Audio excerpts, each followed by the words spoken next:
Hey everyone, we have promised you that we'd show you how we use the stand-em plant on the farm, stand-em planter technically. We've got two of these, one's taller and shorter. I feel like Tiffany has brought the shorter one out because my arm is stretched. So this is not the appropriate one for me. She didn't dig deep enough. But normally we would pull these plants out of a tray. You'd hold the tray in your hand and you jam this in the ground and then pull your plant out, drop it in, and go that way. Now, what we're going to have to do here is Tiffany's going to be pulling double duty. She's going to be giving me the fertilizer to drop in the hole, and either one of us is going to get the plant. Now, I will precaution you, this is a standard pot that we use. This is a 3-inch nursery pot, which is technically 2.5 inches, and it is just barely too big to use at the stand-em plant. So we won't use these next year for our plants. We'll use these for the ones we sell and ship, but we won't be using them for ours because they're just barely too big. So it works real well. What I'm working with here, we're getting ready to plant, is a specialty pepper. This is a sweet pepper. It's marbles, and it's real simple. Like I said, you jam that in the ground, and then you're going to put a little fertilizer down in your hole. Now, if you prefer to pre-do your fertilizer into your ground, that's fine.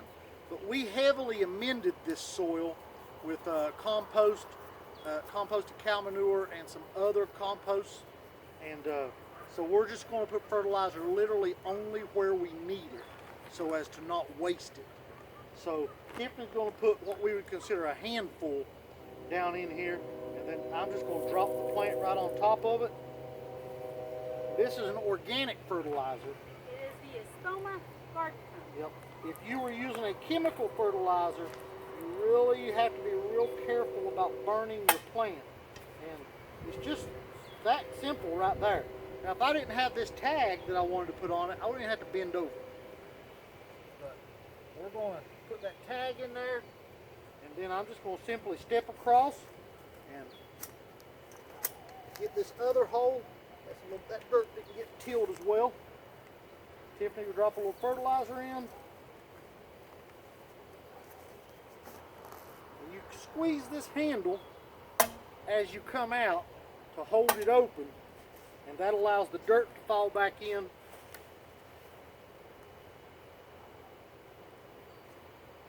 Now, on a small scale gardening, this is excellent. If you're on a large scale, we watch some of the Veggie Boys videos, and if you're on a large scale, this is a joke. I mean, this ain't gonna work for you.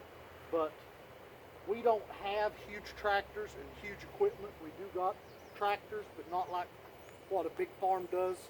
We're only farming about 3.5 to 4.5 acres, and we got 5, but we're definitely not into all of it yet.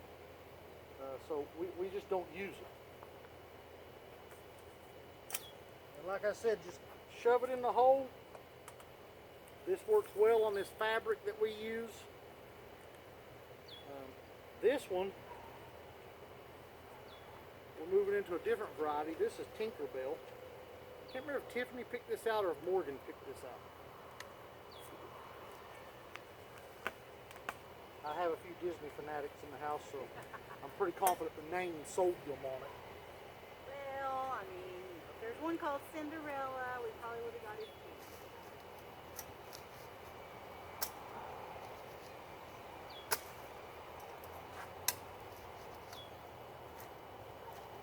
That needed another little bit of tilling on that.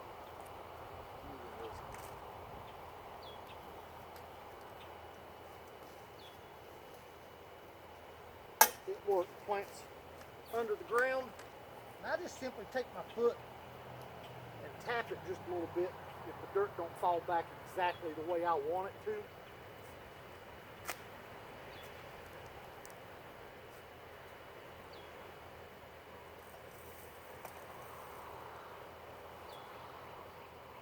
All 3 of them were Tinkerbell.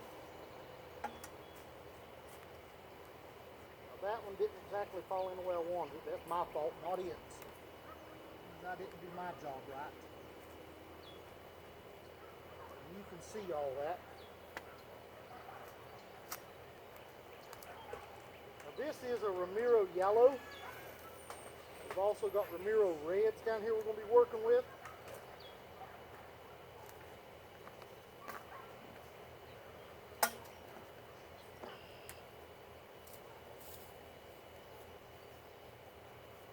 Takes longer to put the tag in the ground. This goes a lot smoother when you're working with several of a crop instead of just onesies. And it also works if you do big seeds like corn and squash, stuff like that. We just have not used it for that purpose. We actually just bought a seeder from Haas Foods. So we'll be using that most likely for a... Absolutely.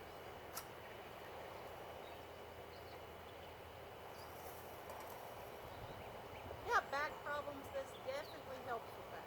Unless you're having to bend over and do a tag. Yeah. And especially if you got knee problems and you don't have to bend down and stoop down. It makes a big difference for me because I'm not on the ground on my knees. Not as young as I used to be. They're laughing at me. The dirt was kind of hard, so the dirt didn't fall back in around, so I'll give it a little bit of a hand.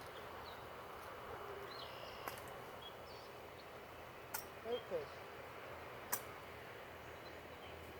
I think we've got our point to cross, so hopefully that helps. I'll take you and show you why we're doing this.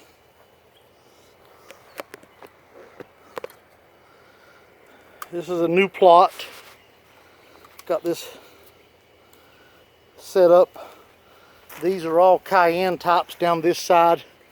Have multiples. We got purple cayennes and Bueno Mulatas, Thunder brown cachos, Thunder red cachos, long red cayennes, Killian, which is an orange cayenne.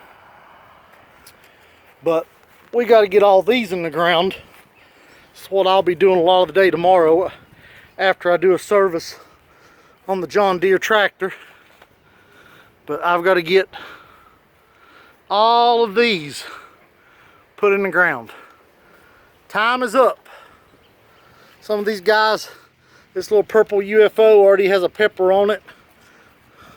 It's actually got 2 on it. And the New Mex Easters have been absolutely insane about producing peppers. So, we've got to get these in the ground. Let's go over and check out what Tiffany's doing. What are you doing, Tiffany? Well, it's Monday. Tomorrow is our CSA boxes, so I am pulling carrots. That one is gorgeous. We actually overwintered these carrots, and this is the last of the bed, and I'm trying to get these took care of so we can get something else planted. Another round of carrots. That one didn't turn out as great, but you know, that happens sometimes. So how do you overwinter carrots, Tiffany? We plant them early enough in the fall, usually around 1st of September, so that they can get a good start. And that way they can actually grow themselves in the soil all winter and grow stronger and bigger roots, and then they are ready to pick in the springtime. These guys didn't get in the ground quite early enough last year, so they're a little smaller than normal. And sometimes you get little guys like that that split open. Yep. All right, everybody. We just wanted to give you a quick little video. There's McGann shading under the apple tree. See if you can see my little apples up there. That's a gala. We got several apples. It should be a decent apple year. All right, everybody. See you after a while.